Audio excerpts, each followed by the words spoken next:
When we look at Al-Hayy, the ever-living, what is so special about that? We are all alive? No. You have to be very careful. And this is what sits at the back of your mind whenever you hear the name Al-Hayy, Al-Hayy. Because you know that the more perfect life is, the more perfect the attributes of this living thing is. And the less life this thing has, the less perfect in all attributes he would be. And this is how, logically, the deviant sects who are not part of Ahl Sunnah wal Jama'ah, who limit Allah's beautiful attributes into 7. They first affirmed that Allah is ever-living. And they said, logically, who's ever-living has to be all-hearing, all-seeing, all-knowledgeable, all-willing and intending, all-capable of doing things, and that he speaks. These are the 7 attributes that the people of innovation affirm to Allah and neglect all other attributes. The Prophet ﷺ also mentioned this beautiful name in hadiths.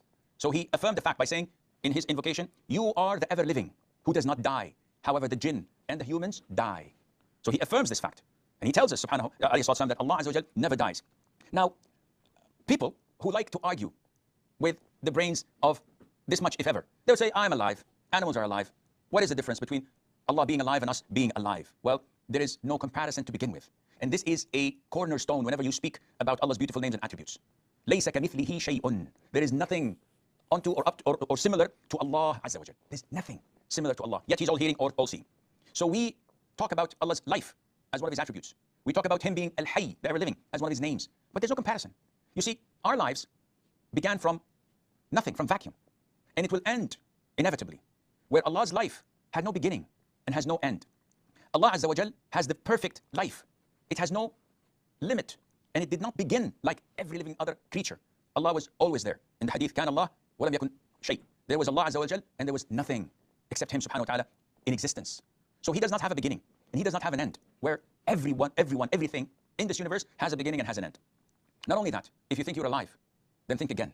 Because the true life is only for Allah Azza wa Jal, the ever-living. He bestows life. He gives life, and He takes life whenever He wills it. Therefore, when you imagine, when you think of Allah being Al-Hayy, you understand that all attributes of perfection can only be for Him alone. Everybody else, all what they worship other than Allah, they've started from something, and they will inevitably end to something, most likely to dust. All these planets started from nothing. Allah created it from vacuum, and they will end inevitably and come to an end. Nothing is worthy of being worshipped except the ever-living, who does not have a beginning and who does not die. And this is why when you invoke Allah Azza wa Jal, you always think of Al-Hayy.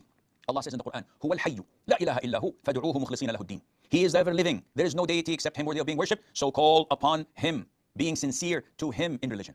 Call upon Him. Allah used the word or the name Al-Hayy because this is what you invoke. This is what you call.